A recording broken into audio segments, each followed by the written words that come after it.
हर हर महादेव। अहोई अष्टमी का पर्व हर साल कार्तिक मास की कृष्ण पक्ष की अष्टमी तिथि को मनाया जाता है। इस दिन माताएं अपनी संतान की लंबी आयु, सुख, समृद्धि और उज्जवल भविष्य के लिए व्रत रखती हैं। इस दिन अहोई माता की पूजा और अहोई का चित्र दर्शन करना अत्यंत शुभ माना जाता है। इस दिन संध्या योग और गुरु पुष्प नक्षत्र भी है। इस संयोग में अहोई माता की पूजा अर्चना करने से संतान के जीवन में चल रही समस्या समाप्त होती है। अहोई माता कौन है? अहोई माता को माँ पार्वती का रूप माना जाता है। इन्हें संतानों की रक्षा और उनकी लंबी उम्र प्रदान करने वाली देवी के रूप में पूजा जाता है। उनकी पूजा करने से महिलाओं की कुंडली में ऐसे योग बन जाते हैं जिससे गर्भपात से मुक्ति, संतान की असमय मृत्यु होना एवं दुष्ट संतान योग आदि सभी कुल योग समाप्त हो जाते हैं। धार्मिक कथा के अनुसार अहोई माता का चित्रण एक अहोई के रूप में किया जाता है, जिसे एक पौराणिक घटना के प्रतीक रूप में देखा जाता है।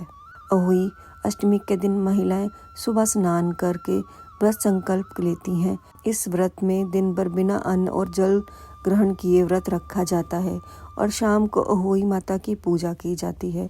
पूजा में जल से भरे कलश की स्थापना की जाती है और अहोई माता की कथा सुनाई जाती है। पूजा के दौरान चांदी की अहोई या धातु की मूर्त का उपयोग किया जाता है। शाम के समय चंद्रमा के दर्शन करने के बाद ही व्रत का पारण किया जाता है। अहोई अष्टमी व्रत की धार्मिक मान्यता है कि जो महिलाएं इस दिन अहोई माता की पूजा करती हैं और व्रत करती हैं, उनकी संतानें लंबी उम्र, सुख, समृद्धि और खुशहाल जीवन प्राप्त करती हैं। साथ ही अहोई माता की पूजा से संतान से संबंधित सभी कष्ट दूर हो जाते हैं और उनके जीवन में समृद्धि आती है। अहोई अष्टमी व्रत कथा। एक नगर में एक साहूकार निवास करता था, जिसके 7 पुत्र, 7 बहुएं और एक पुत्री थी। दीपावली से पूर्व कार्तिक बंदी अष्टमी के दिन सभी बहुएं अपनी एकमात्र ननंद के साथ जंगल में मिट्टी लेने गई थी। जहाँ मैं मिट्टी खोद रही थी, वहीं सियाऊ सेह की माद थी। मिट्टी खोदते समय ननंद के हाथ से सेही का बच्चा मर गया। सियाऊ माता ने कहा, अब मैं तुम्हारी कोख बांध दूंगी। तब ननंद ने अपनी सभी भाभियों से कहा कि उनमें से कोई उसकी जगह अपनी कोख बंधवा ले। सभी भाभियों ने कोख बंधवाने से मना कर दिया, लेकिन छोटी भाभी सोचने लगी, यदि वह कोख नहीं बंधवाएगी तो सासू जी नाराज होंगी। इस विचार से ननंद के स्थान पर छोटी भाभी ने अपनी कोख बंधवा ली। इसके बाद जब भी उसे बच्चा होता, वह 7 दिन बाद मर जाता। एक दिन साहूकार की पत्नी ने पंडित जी को आमंत्रित करके पूछा, क्यों मेरी बहू की संतानें हमेशा 7वें दिन क्यों मर जाती हैं? पंडित जी ने बहू से कहा, तुम्हें काली गाय की पूजा करनी चाहिए। काली गाय सियाऊ माता की बहन है। यदि मैं तुम्हारी कोख को स्वीकार कर लेंगी तो तुम्हारा बच्चा जीवित रहेगा। इसके बाद वह बहू हर सुबह उठकर चुपचाप काली गाय के नीचे सफाई करने लगी। एक दिन गौ माता ने कहा, आज मैं देखूंगी कौन मेरी सेवा कर रहा है। गौ माता सुबह जल्दी जागी और देखा साहूकार की बेटे की बहू उसके नीचे सफाई कर रही है। गौ माता ने उससे पूछा, तुझे किस चीज़ की इच्छा है कि तुम मेरी इतनी सेवा क्यों कर रही हो?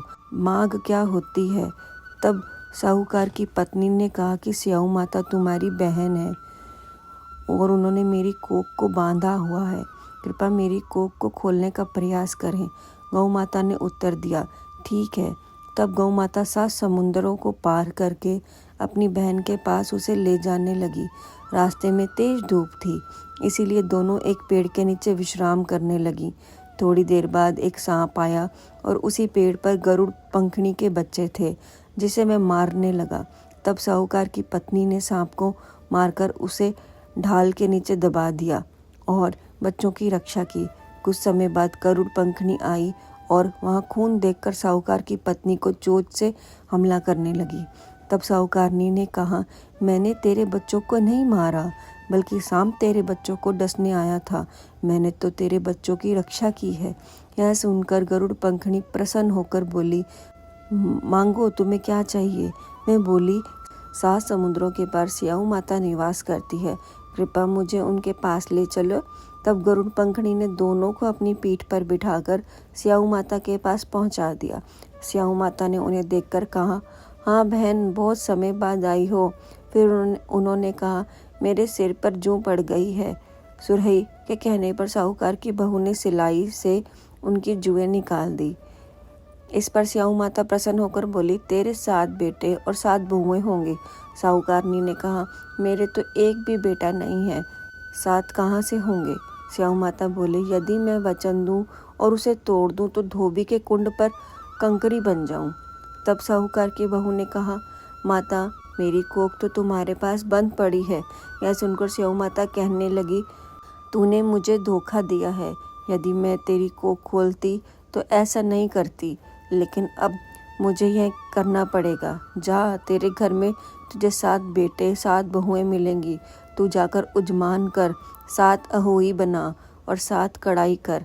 जब वह घर लौटी तो देखा कि वहाँ 7 बेटे और 7 बहुएं बैठी हैं, जिससे मैं अत्यंत प्रसन्न हुई। उसने 7 अहोई बनाई, 7 उजमान किए और 7 कढ़ाई की। दीपावली के दिन जेठानियाँ आपस में चर्चा करने लगी कि जल्दी पूजा कर लो, कहीं छोटी बहू बच्चों को याद करके रोने न लगे। कुछ समय बाद उन्होंने अपने बच्चों से कहा, अपनी चाची के घर जाकर देखाओ कि वह अभी तक क्यों नहीं रोई। बच्चों ने जाकर देखा और वापस आकर कहा कि चाची तो कुछ मांड रही है, माँ खूब उजमान हो रहा है। यह सुनते ही जेठानियाँ दौड़कर उनके घर गई और पूछने लगी, तुमने कोख कैसे छुड़ाई। उसने उत्तर दिया, तुमने तो कोख बंधवाई नहीं, मैंने बंधवा ली। अब स्याऊ माता ने कृपा करके मेरी कोख खोल दी है। स्याऊ के आशीर्वाद से छोटी बहू का घर पुत्र और पुत्र बंधुओं से हरा भरा हो गया। अहोई माता का अर्थ एक यह भी होता है कि अनहोनी को होनी बनाना और किसी अप्रिय अनहोनी से बचना। इसी उद्देश्य से महिलाएं अपनी संतान की खुशी के लिए अहोई अष्टमी व्रत रखती हैं। स्याऊ माता ने जिस प्रकार साहूकार की बहू की कोख खोली, उसी प्रकार हमारी भी खोलिए, सबकी खोलिए, कहने वाले की तथा हुंकार भरने वाले की तथा परिवार की भी कोख खोलिए। बोलो अहोई माता की जय।